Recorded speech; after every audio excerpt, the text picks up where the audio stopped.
habitué d'avoir des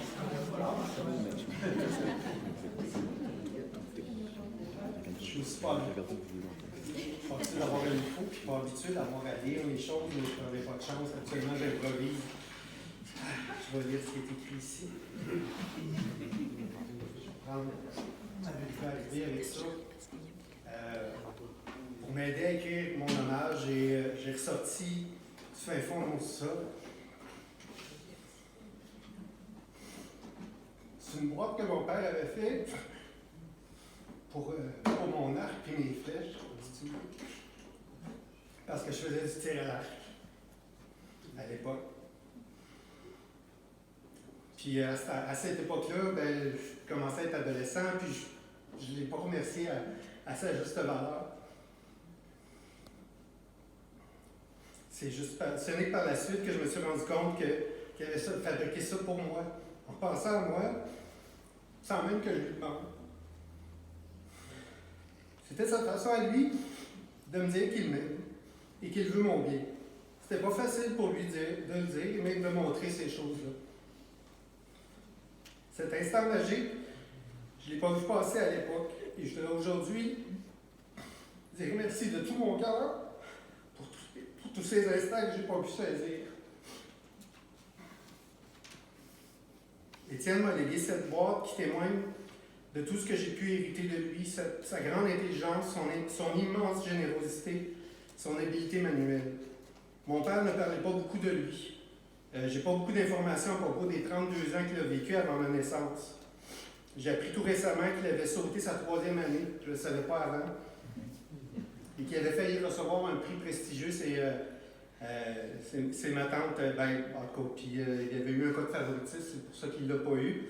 Ça vient de ma tante Raymonde, qui malheureusement n'est pas ici aujourd'hui. Merci à ma tante Raymonde pour cette information-là. Oui, mon père était très intelligent, ça sautait aux yeux, mais il était il n'était pas du genre à se vanter. Il n'était pas non plus du genre à se plaindre. J'ai pas dit qu'il n'était pas du genre à chialer, c'est quand même, mais il ne se plaignait pas. Puis quand il chialait, c'était pour le bien de tous, pour que la logique soit rétablie. Je me souviens des soirées passées avec mon oncle Richard dans la cuisine à refaire le monde, pendant que nous autres, on essayait, tant bien que mal, à écouter nos petits bonhommes à la TV. Parce que ça parlait fort quand ça se parlait. Hein?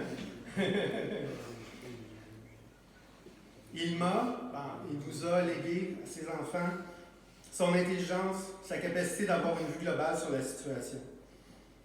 Mon père était tout à fait serviable. Au nombre de fois où j'ai déménagé et qui est venu m'aider à déménager, souvent avec mon oncle Réal, et que moi, j'étais pas prêt, à leur grande âme, je devrais dire, je m'en excuse. Mon père était habile de ses mains. On en a la preuve là. Le nombre de cadres qu'il a restaurés, de meubles qu'il a décapés avec des morceaux de verre cassés. Il a même recouvert notre divan à un moment donné. Vous avez fait tout le divan au complet. Un de ces jours. On avait donc un atelier au sous-sol bien garni et je ne me gênais pas pour aller le bricoler et y foutre le bordel. Je m'excuse de ne pas avoir été plus à l'ordre. J'ai pas changé. Et que dire de ses talents culinaires? C'était un rituel de venir manger des crêpes à la maison lorsque la parenté descendait à Asbestos. Il paraît que les bines sur la braise dans la top du chalet étaient excellentes.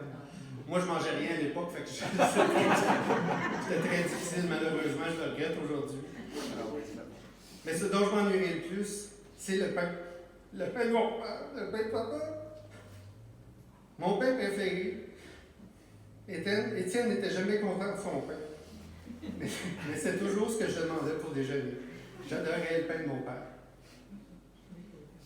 Je ne peux passer sous silence le grand-père qu'il était. Je crois qu'il aimait ce rôle, car on le voyait sourire et son visage s'illuminer à la vue de ses petits-enfants. Un de mes plus beaux souvenirs sera sa dernière conversation avec Aurélie. Par vidéoconférence, il était radieux et ça m'a rempli le cœur. Fidèle à lui-même, la dernière chose qu'il m'a dite était de me demander où j'allais passer pour retourner à Saint-Jean. Moi aussi, je t'aime.